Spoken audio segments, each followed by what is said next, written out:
Radhe Radhe. Hello everyone. Let's begin with a new episode. दृष्टि को बहुत शर्म आ रही थी क्योंकि इस वक्त वन्या और यक्षित भी वहीं पर थे और वह खुद को ही कोसे जा रही थी कि वह इतनी बेशर्म कब से हो गई जो ऐसी बातें बताने जा रही थी। दृष्टि का मन कर रहा था कि वह वहीं गड्ढा खोदकर खुद को उसमें छिपा ले, पर अफसोस वह ऐसा कुछ नहीं कर सकती थी। वहाँ का माहौल काफ़ी ऑकवर्ड सा हो गया। इस माहौल को बढ़ाते हुए नन्ना वेद, जो कब से अपने बड़ों की बातें सुन रहा था, वह फुदकते हुए अपने अनय चाचू के पास आया और उनकी गोद में बैठते बोला, तातू, फिर आपने ताती के तात बाथरूम में क्या किया? ये बोलकर वह अपनी टिमटिमाती आंखों से अनय की तरफ देखने लगा। अनय नन्हे वेद के सिर पर प्यार से हाथ फेरते हुए अपने मन में बोला, मैं आपको नहीं बता सकता बेटा कि मैंने आपकी दृष्टि चाची के साथ वॉशरूम में क्या किया। अभी आप ये सब जानने के लिए बहुत छोटे हो। अनय अपने मन में यह बोल ही रहा था कि अपने चाचू को यूँ चुप देखकर वेद अपने नन्हे दिमाग लगाते बोला, मैं समझ गया, आप वॉशरूम में ताती को किच्छी दे रहे होंगे ना, जैसे डैडी मम्मा को डेल छाली किच्छी देते हैं। ये बोलते हुए वेद तो बहुत एक्साइटेड लग रहा था, पर उस नन्हे बच्चे को क्या पता था कि ये उसकी बातें उसके मॉम डैड को कितनी एम्बेरस कर रही थी। वैसे यक्षित को तो ज़्यादा फर्क नहीं पड़ रहा था, पर वन्या शर्म के मारे उसकी हालत तो खराब ही हो गई। उसे लग रहा था कि उसका ये नन्हा बेटा इस तरह सबके सामने उसका सीक्रेट खोल देगा। अनय अपने मुंह पर हाथ रखकर जबरदस्ती का नाटक करते हुए यक्षित की तरफ देखकर बोला, यक्षित, ये मैं क्या सुन रहा हूँ? तू नन्हे बच्चे के सामने ये सब करता है? मुझे तुझसे ये उम्मीद नहीं थी मेरे भाई। यक्षित समझ रहा था कि अनय ने यह जानबूझकर उसे चिढ़ाने के लिए कही है। वह उसकी तरफ खा जाने वाली नजर से घूरते बोला, जय शराब। वही नन्हा वेद अपने डैडी की डिफेंड करते हुए बोला, पर तातू, किसी देना तो अच्छी बात होती है ना। आप मेरे डैडी को कुछ मत बोलो, वो बहुत अच्छे हैं। ये बोलकर वह झट से अनय की गोद से उतरकर यक्षित की गोद में चढ़ जाता है और उसे अपने छोटे छोटे हाथों से हग करने की कोशिश करता है। अनय उस छोटे से बच्चे की इतनी समझदारी देखकर हैरान रह जाता है। यक्षित अपने बच्चे को अपनी बाहों में भर लेता है और उसके माथे पे प्यार से चूम लेता है। अनय नन्हे वेद की तरफ देखते हुए बोला, बेबी, मैं तो मजाक कर रहा था, आप तो बुरा मान गए। पांचों बेड पर थे। नन्ही ईशानी जो फर्श पर खेलते हुए कब से उसका अटेंशन ग्रैब करने की कोशिश कर रही थी, वह अचानक रोना शुरू कर देती है, जिससे सबका ध्यान उसकी तरफ चला जाता है। दृष्टि जल्दी से नीचे जाकर नन्ही ईशानी को अपनी गोद में उठा लेती है। वह उसे प्यार से चुप कराते बोली, क्या हो गया मेरी लिटिल प्रिंसेस को? वह उसे हवा में झुलाने लगी। अब उसका ध्यान नन्ही ईशानी पर आ गया था तो अचानक से उसके मासूमियत से भरे चेहरे पर एक स्माइल आ गई। मतलब वह उसका अटेंशन ग्रैब करने में के लिए रो रही थी। नन्ही ईशानी की इस हरकत पर सबकी हंसी छूट गई। दृष्टि अभी भी नन्ही ईशानी को अपनी गोद में लेकर उसे प्यार कर रही थी। बच्चे को गोद में लेते ही जैसे वह सब कुछ भूलकर उसके साथ खेलने लग जाती थी। अनय इन नन्ही ईशानी की अभी अभी की हरकत पर यक्षित की तरफ देखते हुए बोला, यार यक्षित, तेरी नन्ही प्यारी तो बिल्कुल तेरी तरह काफ़ी स्मार्ट है। वन्या अनय से सेंटेंस को पूरा करते बोली, और साथ में बदमाश भी। वन्या की बातें सुनकर अनय और दृष्टि हंसने से खुद को रोक नहीं पाते, क्योंकि इसका छोटा सा नमूना अभी उन्होंने देख लिया था। दृष्टि नहीं ईशा दृष्टि नन्ही ईशानी के रूई जैसे मुलायम गुलाबी गालों पर बारी बारी से किस करते बोली, ईशु, आप देख रहे हो ना बच्चा, हम सब आपको आपके डैडी की तरह बदमाश बोल रहे हैं। क्या आप सच में बदमाश हो? नन्ही ईशानी पहले तो काफ़ी अपनी टुकुर टुकुर निगाहों से दृष्टि को ध्यान से देखते हैं, फिर अचानक से नाम में सिर हिलाने लगी, जैसे कि वह कह रही हो, मैं कहाँ बदमाश हूँ, मैं तो एक छोटी सी पली ची बच्ची हूँ, मैं अपने डैड की प्रिंसेस भी हूँ। सच में अगर नन्ही ईशानी को बोलना आता तो वह ऐसा ही कुछ बोलती। अनय अपनी बड़ी बड़ी आंखों से नन्ही ईशानी की तरफ देखने लगा। वह मन ही मन बोला, यक्षित के दोनों बच्चे काफ़ी स्मार्ट हैं, दोनों ही IQ पर अपने पापा पर गए हैं। ये बोलकर वह स्माइल करने लगा। डिनर का वक्त हो चला था। इसलिए वन्या तीनों को बोल रखा था कि आज वे डिनर करके जाएंगे और किसी में भी अपनी प्यारी भाभी की बात टालने की हिम्मत नहीं थी। वन्या ने पहले से ही शेफ से कह दिया था कि आज डिनर में क्या क्या बनेगा। वन्या के कहे मुताबिक ही शेफ ने सारी डिशेस रेडी कर दी थी। नन्ही ईशानी बार बार अपना चेहरा दृष्टि के सीने में छिपा रही थी। दृष्टि की समझ नहीं आ रहा था कि ये नन्ही सी बच्ची कर क्या रही है। अनय भी नन्ही ईशानी की इस हरकत को ही देख रहा था। वह दृष्टि की तरफ देखते हुए बोला, वाइफी, शायद ईशानी को भूख लगी है, उसकी फीडिंग का वक्त हो गया है। अनय सही कह रहा था। ये वक्त नन्ही ईशानी के फीडिंग का ही था, इसलिए उसने अपनी नन्ही प्यारी को उसकी चाची की गोद से अपनी गोद में ले लिया और यक्षित और अनय बेडरूम से बाहर चले गए। वे वेद को भी अपने साथ लेकर गए। वन्या अपनी नन्ही परी को फीड कराने लगी। नन्ही ईशानी को सच में भूख लगी थी, वो इसलिए इत्मीनान से फीडिंग कर रही थी। साथ ही वह अपने छोटे छोटे पैरों को हिला भी रही थी। ऐसा करते हुए काफ़ी ज़्यादा क्यूट लग रही थी। दृष्टि नन्ही परी को हिलाते हुए उन्हें नन्हे नन्हे पैरों जो कि छोटे छोटे क्यूट से मोजे में कवर्ड थे उनके साथ खेल रही थी। वह कभी अचानक से उसके पैरों को जोर से पकड़ लेती, जिसमें नन्ही ईशानी दूध पीना छोड़कर पीछे पलट कर देखने लगती। जब उसे तरफ किसी का चेहरा नजर नहीं आता तो वह वापस से फीड करने लगती। अपनी मामा की प्यार भरी थपकियों से नन्ही ईशानी जल्दी ही नींद के आगोश में चली जाती है। थोड़ी देर बाद जब वन्या उसे अपने सीने से अलग करती है तो वह गहरी नींद में सो चुकी थी।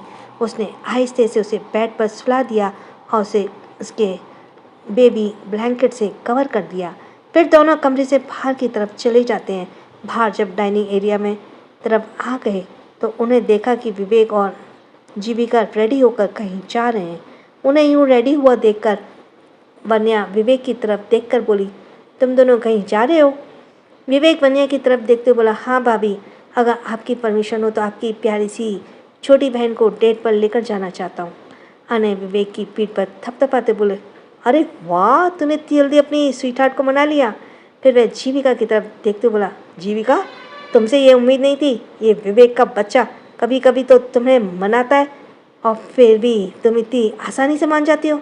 विवेक उसे आंखें दिखाते हुए दबी आवाज़ में बोला, अबे नारद की औलाद, अभी अपनी तो बड़ी मुश्किल से आग बुझी है, तो फिर से उसमें घी डालने का काम क्यों कर रहा है मेरे भाई?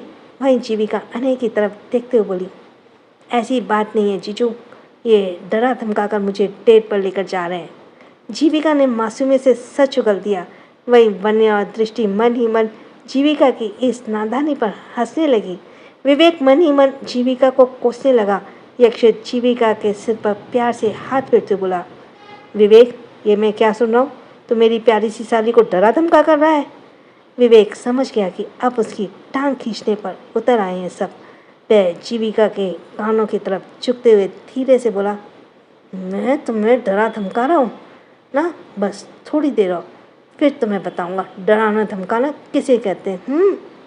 विवेक की ये धमकी सुनकर जीविका अपना थूक गटक लेती है और फिर वह जीविका का हाथ पकड़ उसे बाहर की तरफ ले जाते हुए बोला, हम टाइम पर वापस आ जाएंगे, आप लोग फिक्र मत करना, मैं जीविका का पूरा ध्यान रखूंगा। यक्षित दोनों की तरफ देखते बोला, दोनों का ख्याल रखना, अगर कोई इमरजेंसी हो तो मुझे तुरंत कॉल करना। विवेक हाँ में सिर हिला देता है और दोनों बाहर की तरफ जाने लगे। उनके जाने के बाद सब डाइनिंग टेबल पर बैठकर आज के लजीज डिनर का स्वाद लेने लगे। वन्या की रिक्वेस्ट पर आज वो तीनों यहीं रुकने वाले थे। आज काफ़ी वक्त बाद वे सिंघानिया मेंशन आए थे। ऐसे में वन्या उन्हें इतनी आसानी से तो छोड़ने वाली नहीं थी। आज का खाना देखकर युवान तो बड़ी मुश्किल से खुद को कंट्रोल कर पा रहा था, क्योंकि सारे के सारे आइटम एक से बढ़कर एक थे। स्वाद के मसाले में भी इनका कोई जवाब नहीं था। युवान को इतना फास्टली प्लेट साफ करता देख दृष्टि की तो हैरान हो गई और उसकी कोई सीमा नहीं रही। युवान ऐसे खा रहा था जैसे कि वह जन्मों का भूखा हो। दृष्टि को युवान का यूं हैरत भरी निगाहों से देखना देख युविका की हंसी छूट गई।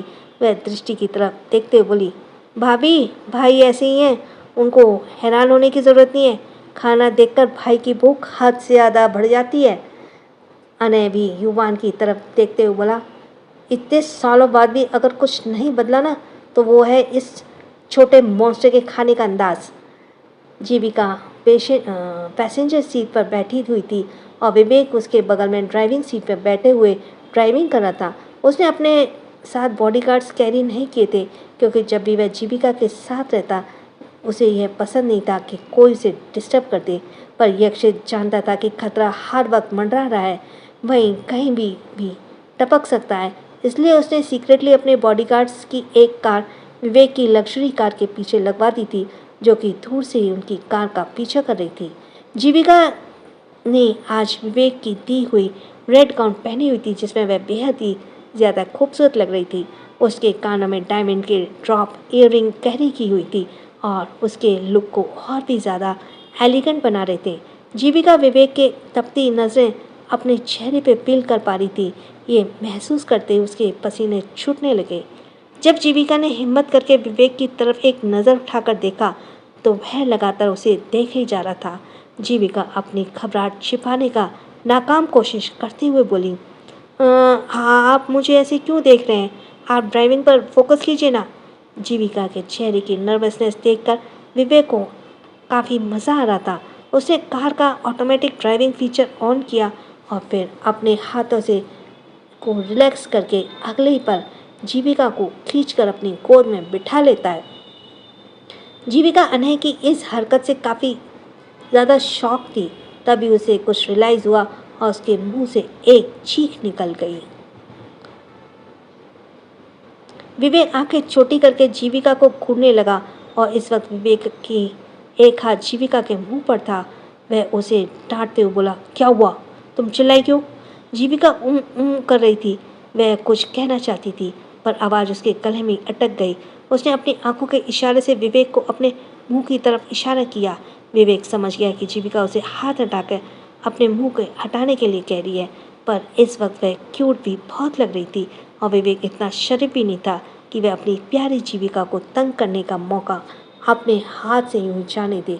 वैसे भी जीविका ने चिढ़कर फेस से उसे कुछ ज़्यादा ही प्यार था। जीविका के चिड़े हुए फेस से उसे कुछ ज़्यादा ही प्यार था। विवेक ने जानबूझकर ऐसे रिएक्ट किया जैसे उसे कुछ समझ ही ना रहा हो। जीविका मासूम जरूर थी, पर बेवकूफ़ नहीं थी। वह समझ गई कि विवेक उसे जानबूझकर तंग कर रहा है। जीविका ने भी प्रिटेंड किया कि उसे कुछ समझ नहीं आ रहा है और उसे अपने हाथ हटाने का रिक्वेस्ट करने लगी और आखिर में उसने विवेक के हाथों पर जोर से बाइट कर लिया। विवेक की दर्द के मारे हल्की चीख निकल गई, क्योंकि जीविका ने काफ़ी जोर लगाकर बाइट किया था। जब विवेक ने उसकी तरफ घूरा तो जीविका ने मासूम सा चेहरा बना दिया, जैसे कि उसे बारे में कोई खबर ही ना हो। वह जीविका की तरफ घूरते बोला, लिटिल रैबिट, तुम दिन ब दिन और खतरनाक होती जा रही हो। जीविका विवेक की तरफ देखकर मासूमियत से बोली, मैंने क्या किया? जीविका ने ऐसे कहने से विवेक उसकी कमर पर अपनी मजबूत पकड़ बनाकर उसकी तरफ देखते बोला, अच्छा जी, मैंने क्या किया? अभी बताता हूँ तुमने क्या किया।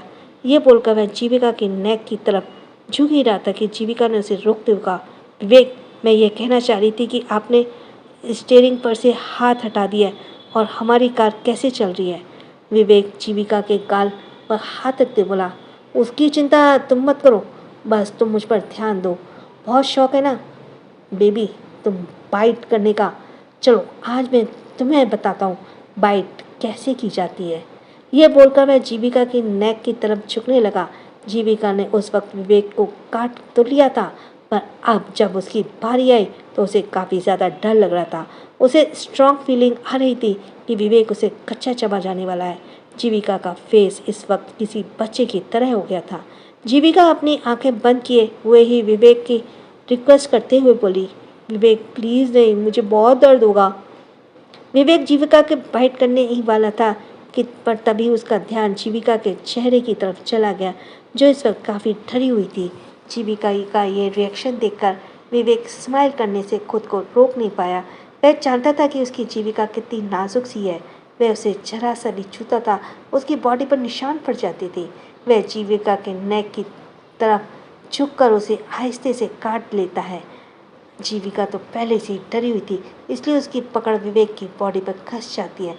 पर जीविका ने रियलाइज़ किया कि विवेक ने उसकी कंपैरिजन में बहुत ही धीरे से काटा है और वह अपनी आंखें खोलकर मासूमियत से विवेक को देखने लगी। विवेक का पूरा ध्यान इस वक्त जीविका के गुलाबी होठों पर ठहरा हुआ था और वह उसे अपनी तरफ अट्रैक्ट कर रहे थे। विवेक के हाथ अपने आप जीविका के होठों पर चले जाते हैं। वह अपने अंगूठे से जीविका के गुलाबी होठों को सहलाते हुए बोला, स्वीटार्ट, तुम्हें पता है तुम इस वक्त कैसी लग रही हो? जीविका ने एक नज़र विवेक की आंखों में देखा। उसे उसकी आंखों में उसके बेशुमार प्यार नजर आया। जीविका ज़्यादा देर तक उसकी आंखों में देख नहीं पाई और अपनी पलकें झुका ली। विवेक की नज़रें को अपने ऊपर महसूस करके जीविका की कान और गाल दोनों ही लाल हो गए। वह ब्लश कर रही थी और ऐसा करते हुए वह और भी अट्रैक्टिव लग रही थी। वो सिर्फ विवेक को ही पता था कि जीविका की इस तरह देखकर वह खुद पर कैसे कंट्रोल किए हुए था। विवेक जीविका की तरफ देखते हुए बोला, इतनी ज़्यादा हॉट एंड अट्रैक्टिव कि मन कर रहा है कि अभी के अभी तुम्हें खा जाऊँ। विवेक की इस मधोशी से भरी तारीफ सुनकर जीविका की सांसें तेज हो गई और काफ़ी हद तक वह बेचैन भी हो गई। उसने झट से खुद को विवेक के सीने में छिपा लिया। विवेक ने उसे अपनी बाहों में भरकर खुद से चिपटा लिया और जीविका की धड़कनों को महसूस कर पा रहा था। कार के अंदर इतना शांति थी कि उन्हें एक दूसरे की हार्ट बीट के अलावा कुछ भी सुनाई नहीं दे रहा था। जीविका थोड़ी देर में यूं ही विवेक के भाव में खुद को रिलैक्स करती रही। फिर उसकी निगाहें खिड़की के बाहर चली गई। उनकी कार एक सुनसान रास्ते से गुजर रही थी। ऊंचे ऊंचे पेड़ भी नजर आ रहे थे। कुल मिलाकर वह बाहर का नज़ारा बिल्कुल हॉरर टाइप था। जीविका को थोड़ा डाउट होने लगा कि क्या वे दोनों सच में होटल ही जा रहे हैं। वह विवेक की तरफ देखते हुए बोली, मुझे डर लग रहा है। विवेक जीविका के बालों में कान को पीछे करते हुए बोला, क्या तुम्हें मुझ पर यकीन नहीं है? जीविका बोली, ऐसी बात नहीं है, पर इस रास्ते पे हम आज से पहले कभी नहीं आए थे। जीविका की बातें सुनकर विवेक बस हल्की सी स्माइल कर देता है। यह होटल शहर से थोड़ा बाहर था और जीविका का कभी इस रास्ते पे आना जाना नहीं हुआ था। थोड़ी ही देर में विवेक की कार एक लग्जरियस होटल बिल्डिंग के सामने आकर रुकी। रात की खूबसूरत चांदनी में वो होटल चमचमा रही थी। वहाँ आसपास दूसरी कोई बिल्डिंग नहीं थी, जिससे उस होटल की खूबसूरती बहुत हाईलाइट हो रही थी। जीविका कार से उतरकर होटल की खूबसूरती को एकटक निहारने लगी। विवेक उसे देखकर स्माइल करता है और उसके पास आकर बोला, बस यहीं खड़ी रहकर इसे निहारती ही रहोगी या अंदर भी आओगी? जीविका अपनी आंखों में चमक लिए विवेक की तरफ देख रही थी। वह बोली, ये होटल तो बहुत ही खूबसूरत है। विवेक जीविका के करीब आया और उसे पीछे से हक करते उसके कानों में बोला, तुमसे ज़्यादा नहीं। फिर वह जीविका का हाथ पकड़कर होटल के अंदर की तरफ जाने लगा। विवेक के असिस्टेंट रवि ने विवेक के ऑर्डर पर एक प्राइवेट एरिया बुक कर दिया था। जीविका आज से पहले कभी इस तरह की डेट पर नहीं आई थी, इसलिए उसके चेहरे पर एक एक्साइटमेंट साफ झलक रही थी। उसने सिर्फ मूवीज़ में ही ये सब देखा था। उसी होटल के एक एरिया में प्रीता कपूर और अवनी खुराना मौजूद थे। प्रीता को देखकर अवनी अपने चेहरे पे एक बड़ी सी स्माइल लेकर उसे हक कर लेती है और बोलती है, प्रीता माय डार्लिंग, तुम्हें पता है मैंने तुम्हें कितना मिस किया। प्रीता उसे हक किए हुए ही बोली, मी टू, पर मैं क्या करूं, तुम तो जानती हो कि शॉर्ट्स की वजह से लाइफ कितनी बिजी हो जाती है। ये तुमसे बेहतर कौन समझ सकता है। प्रीता कपूर अवनी की कज़न थी। प्रीता और अवनी दोनों ही इंटरनेशनल इंडस्ट्रीज़ के बिलोंग करती थी।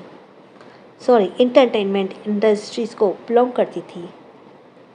आज काफ़ी वक्त बाद दोनों एक दूसरे से मिल रही थी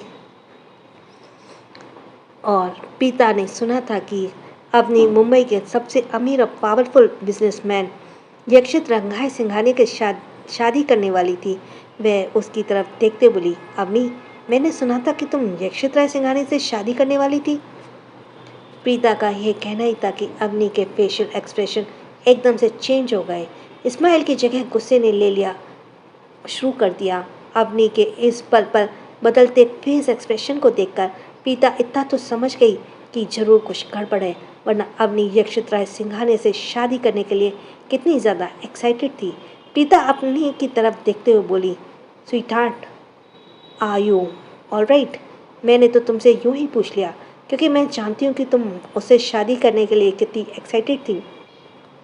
अवनी ने एक लंबी गहरी सांस ली और गुस्से को पीते हुए प्रीता को सब कुछ सच सच बता दिया। प्रीता भी सारी बातें सुनकर काफ़ी ज़्यादा शॉक थी। उसे ये बात भी समझ नहीं आ रही थी। उसने सुन रखा था कि यक्षित राय सिंघानिया का विश्वास जीत पाना इतना आसान नहीं है, तो फिर उसने यूं ही किसी ऐसी लड़की जिसके बारे में वह जानता तक नहीं था, उसे कैसे शादी कर ली। प्रीता अवनी की तरफ देखते हुए बोली, यार ये तो बहुत बुरा हुआ, पर जिस तरह तुमने बताया तुम्हारे अलावा किसी और से शादी करने का तो उसके पास ऑप्शन ही नहीं था, फिर ये लड़की बीच में कहाँ से टपक पड़ी। अवनी खुद से बोली, वही तो मुझे भी समझ नहीं आया। अगर पहले पता होता तो मैं उस लड़की को इस दुनिया से गायब करवा देती। अगर वो वन्या बीच में नहीं आई होती तो यक्षित को मजबूरन मुझसे शादी करनी ही पड़ती, पर उस वन्या ने सब कुछ बर्बाद कर दिया। प्रीता जानती थी कि उसकी बहन कितनी चालाक और शातिर है। वह आसानी से गिव अप करने वालों में से तो बिल्कुल भी नहीं है। प्रीता अवनी की तरफ देखते हुए बोली, जहाँ तक मैं तुम्हें जानती हूँ तुम अपनी पसंद की हुई चीज़ को इतनी आसानी से नहीं छोड़ती, तो क्या इस बार तुमने हार मान ली? अवनी सामने की तरफ देखते अपनी आंखों से अंगारे बरसाते हुए बोली, बिल्कुल भी नहीं, और वैसे भी उस वन्या की मेरे सामने कोई औकात भी नहीं है।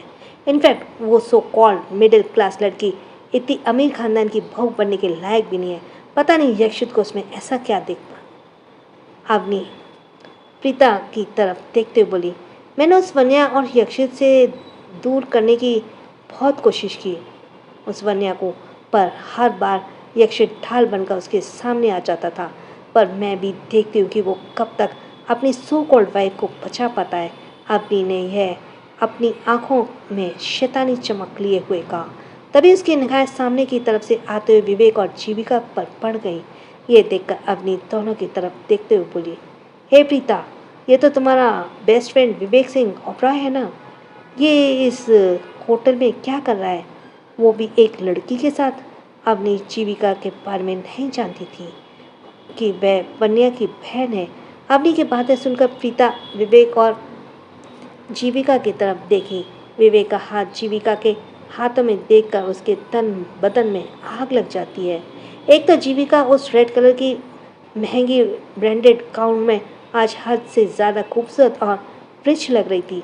जीविका की खूबसूरती के सामने तो प्रीता कुछ भी नहीं थी। वैसे तो प्रीता एक मॉडल थी और काफ़ी खूबसूरत थी, पर जीविका का ये लुक प्रीता को अपनी आइडेंटिटी के बारे में सोचने पर मजबूर कर रहा था। प्रीता चाहकर भी इन दोनों पर से नज़र नहीं हटा पा रही थी। प्रीता को फील हो रहा था कि उसने जीविका को कहीं देखा है। थोड़ी देर तक अपने दिमाग पर चोट डालने के बाद प्रीता को याद आया कि जब वह पिछली बार विवेक के कैबिन में थी, उस वक्त उसने उस लड़की को वहाँ देखा था। उस वक्त जीविका ने काफ़ी डिसेंट कपड़े पहने हुए थे। प्रीता ने उसे यूं ही इग्नोर कर दिया और ये सोच कर कि ये कंपनी की कोई नॉर्मल सी एम्प्लॉयज़ होगी। पर अब प्रीता को अफसोस हो रहा था, ये सोचकर कि उसने उस लड़की को साधारण सी एम्प्लॉय समझकर मिसअंडरस्टैंड किया। दरअसल प्रीता का काफ़ी टाइम पहले ही से विवेक पर सीक्रेट क्रश था। वह मन ही मन विवेक को बहुत चाहती थी, पर विवेक ने उसे सिर्फ अपनी बेस्ट फ्रेंड ही माना था। यह देखकर प्रीता काफ़ी ज़्यादा चिढ़ती भी थी, पर वह चाह कर भी कुछ कर नहीं पाई थी। उसने सोचा था कि सही वक्त आने पर वह विवेक को दोनों की शादी के लिए मना लेगी, पर प्रीता शायद ये भूल गई थी कि किसी के प्यार को ज़बरदस्ती नहीं पाया जा सकता। प्रीता की परवरिश भी ऐसी हुई थी, उसे अपनी पसंद की हुई चीज़ चाहिए तो चाहिए होती थी। इस मामले में वह काफ़ी ज़िद्दी थी। विवेक पर हमेशा से ही उसकी नज़र थी। ये उसका प्यार था या सिर्फ विवेक को पाने की ज़िद थी, ये तो सिर्फ प्रीता ही जानती थी।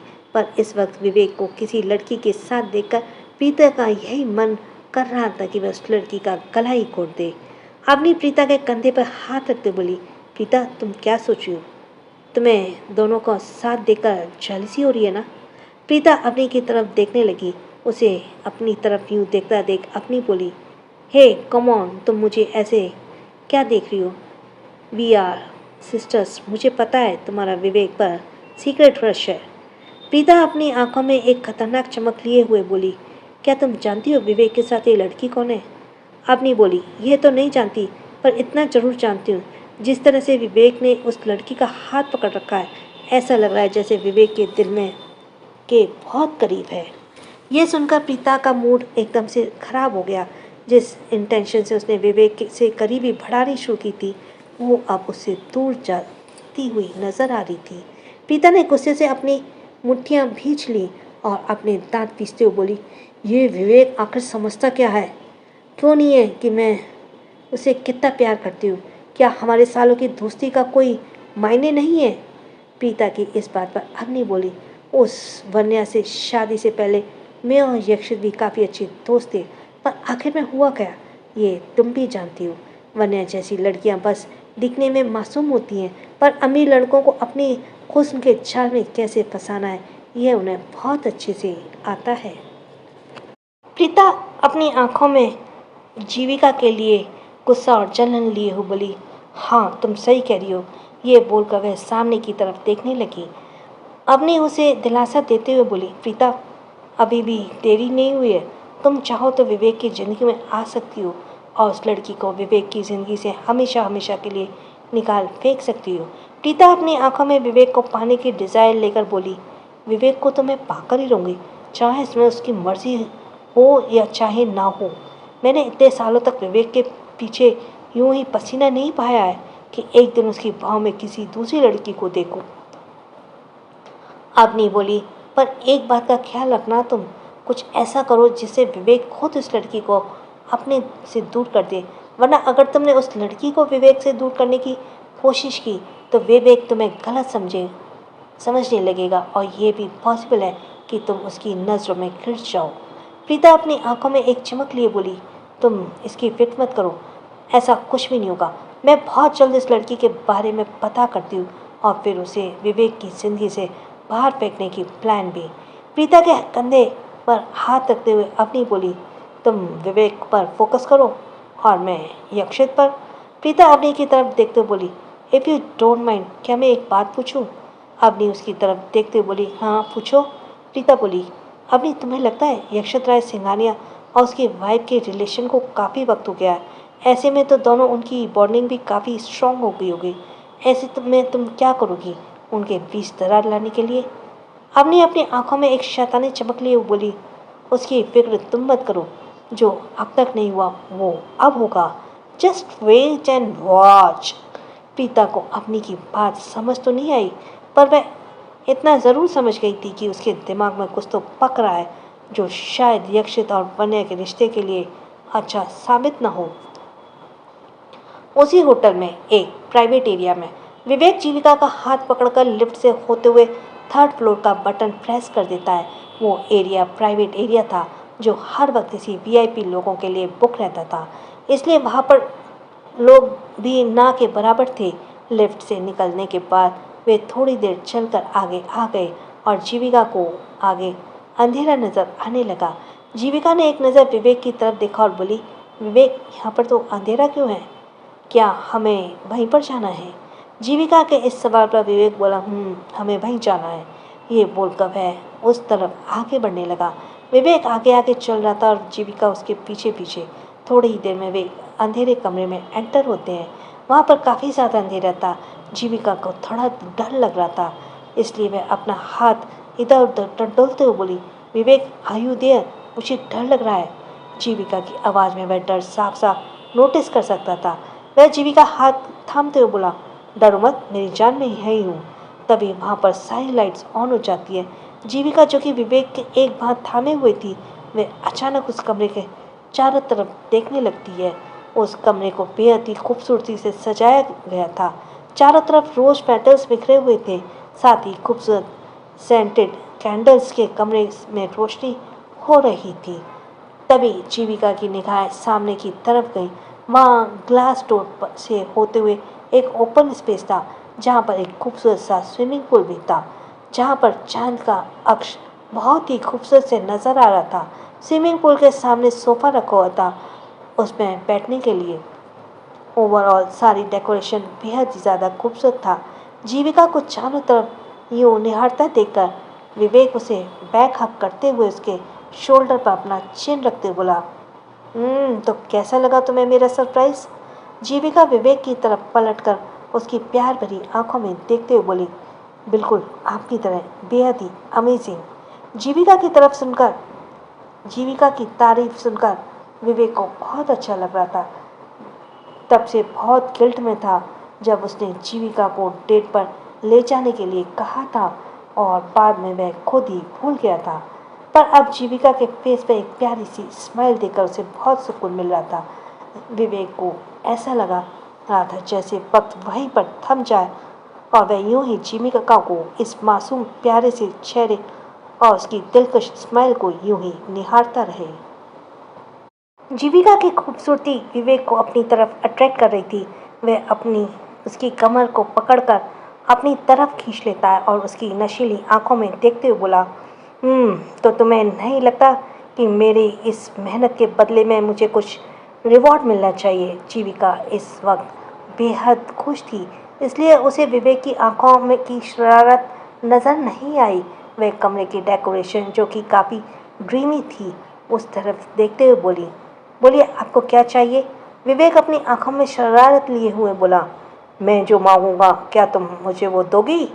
जीविका तो कमरे की खूबसूरती देखने में ही मग्न थी।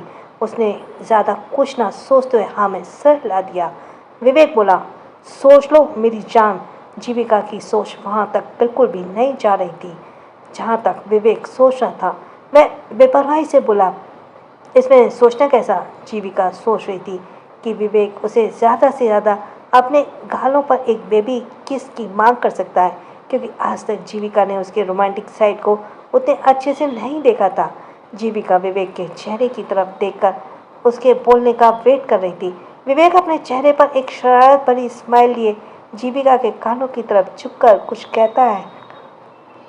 जीविका सुनकर कान और गाल शर्म से लाल हो जाते हैं। वह विवेक के से नज़र मिलाए बिना अपने उसके सीने पर हल्का सा धक्का देते बोली, और कुछ शर्म नहीं आती ऐसी गंदी बातें करते हुए? विवेक देख पा रहा था कि जीविका कितनी मासूम है। उसे हस्बैंड वाइफ के रिलेशन के बारे में ज़्यादा पता नहीं था। वह सिर्फ 23 साल की थी और कॉलेज के दौरान भी उसका कोई बॉयफ्रेंड नहीं था। जीविका की बातें सुनकर विवेक के फेस पर एक स्माइल आ गई। वह पास में ही सोफे पर बैठ गया और जीविका को अपनी तरफ खींचकर उसे अपनी गोद में बिठा लिया। जीविका इस मोमेंट के लिए रेडी नहीं थी, इसलिए उसने अपने मुलायम हाथ विवेक के सीने पर रखकर खुद को बैलेंस किया। विवेक ने उसे अपनी गोद में ठीक से एडजस्ट कर लिया। जीविका इस वक्त विवेक की गोद में एक मासूम सी बच्ची लग रही थी। जीविका शर्म के मारे अभी भी विवेक की आंखों में नहीं देख रही थी। हालांकि विवेक ने वो सब जीविका को तंग करने के लिए कही थी। वह देखना चाहता था कि यह सुनकर उसकी लिटिल रैबिट किस तरह से रिएक्ट करती है, और वह देख पा रहा था कि इस वक्त जीविका को शर्म से बुरा हाल है। वह जीविका की कमर पर अपनी पकड़ मजबूत करते हुए बोला, जीविका मेरी तरफ देखो। जीविका ने आहिस्ते से विवेक की आंखों में देखा। वह उसकी तरफ देखते हुए मासूमियत से बोली, मैं आपकी ये विश नहीं पूरी करूँगी। जीविका की इस मासूमियत पर उसे बहुत प्यार आ रहा था, पर वह उसकी लिटिल रैबिट को थोड़ा और परेशान करना चाहता था। वह उसकी तरफ देखते हुए थोड़ा सीरियस टोन में बोला, पर तुमने तो कहा था कि आप जो बोलेंगे मैं वो कर दूंगी। अब तुम अपनी बात से मुकर रही हो, ये अच्छी बात नहीं है। विवेक की बात सुनकर जीविका को याद आया कि अभी थोड़ी देर पहले उसने ही तो कहा था कि विवेक से कि मांग को लो। अब जब वो मांग रहा है तो वह देने से कतरा रही है। पर जीविका ने उस वक्त यह भी नहीं सोचा था कि विवेक इतना बेशर्म होगा। जीविका ने एक नज़र विवेक की तरफ देखा। उसे देखकर ऐसे लग रहा था जैसे विवेक ने अगर उसे थोड़ी देर यूं ही तंग किया तो वह रो देगी। जब उसके जीविका को चुपचाप अपनी तरफ देखते हुए देखा तो उसने उसे हक कर लिया। जीविका ने अपने हाथ विवेक की कमर पर लपेट दिए और वह फिर आहिस्ते से खुद से अलग करते हुए उसके माथे पर प्यार से चूम लेता है। डरो मत स्वीटहार्ट, मैं तो बस मजाक कर रहा था। मैं तो ये देखना चाहता था कि मेरी जीविका का क्या रिएक्शन होने वाला है। पर इसी बहाने मुझे ये पता चल गया कि मेरी जीविका कितनी डरपोक है। विवेक ने लास्ट लाइन जीविका को टीज करने के लिए बोला था और इसका असर भी हुआ। जीविका खुद को विवेक से दूर करते बोली, आपने मुझे डरपोक कहा, आइए मैं आपसे बात नहीं करूँगी, चाहिए। यह बोलकर वह विवेक से अपना मुंह फेर लेती है, पर विवेक भी कुछ कम नहीं था। उसे अपनी जीविका को मनाना आता था। वह बोला, अच्छा अगर तुम डरपोक नहीं हो तो मेरे होठों पर किस करके मुझे साबित कर दो। इस वक्त जीविका के लिए अपने आप को ब्रेव साबित करना ज़्यादा ज़रूरी था, इसलिए वह झट से विवेक की तरफ पलट गई और बिना किसी हेजिटेशन के उसने विवेक के होठों पर अपना होठ रख दिया और उसे एक लाइट किस करके जैसे ही पीछे हटने को हुई, विवेक ने पीछे से उसकी नेक को पकड़कर वापस से जीविका के होठों पर अपने होठ रख दिए। जीविका को जब तक समझ आता, विवेक ने उसे किस करना स्टार्ट कर दिया। जीविका थोड़ी देर तक तो ब्लैंक होकर विवेक के होठों पर अपने होठों को महसूस करने लगी, पर धीरे धीरे वे खुद भी इस किस में इन्वॉल्व हो गई। जीविका का साथ पाकर विवेक वक्त के साथ और वाइल्ड हो गया और थोड़ी देर बाद विवेक को ऐसा फील हुआ कि अगर उसने थोड़ी देर और इस किस को कंटिन्यू किया तो जीविका बेहोश हो सकती है। उसने जीविका के होठों को आहिस्ते से बाइट करके उसे रिलीज कर दिया। जीविका लंबी लंबी सांसें लेने लगी। उसका चेहरा एकदम से लाल हो गया। वह विवेक को गुस्से से घूर रही थी। जीविका को इस क्यूट हरकत पर विवेक स्माइल करने लगा। जीविका विवेक के चेहरे की तरफ देखकर बोली, आप बहुत बुरे हैं। यह बोलकर वह खुद को विवेक के सीने में छिपा लेती है। दूसरी तरफ सिंघानिया मैंशन। डिनर के बाद यक्षित और अनय बाकी बॉयज़ के साथ बाहर गार्डन में टहल रहे थे। दृष्टि वन्या और बच्चों के साथ वन्या के रूम में थी। आज अपनी दृष्टि चाची के साथ खेलते खेलते हुए दोनों बच्चे इतने एक्साइटेड थे कि उन्हें नींद ही नहीं आ रही थी। वो अब तक जग रहे थे। वन्या अपने दोनों शैतानों को देखते हुए बोली, दोनों की अपनी चाची के साथ खेलने में इतना मज़ा आ रहा है कि आज ये सोना भी भूल गए। दृष्टि वन्या की तरफ देखते हुए बोली, वन्या तुम्हारे दोनों नन्हे शैतान इतने प्यारे हैं कि मन करता है इन्हें हमेशा के लिए अपने पास ही रख लूँ। दृष्टि की बातें सुनकर वन्या खुद को स्माइल करने से रोक नहीं पाई। वह नन्हे वेद को अपनी गोद में बिठाकर उसके सिर पर प्यार से हाथ फेरते बोली, बेबी आज रात काफ़ी हो गई है, चलो अब आप दोनों सो जाओ और दृष्टि चाचे को भी जाने दो, उन्हें नींद नहीं आ रही होगी।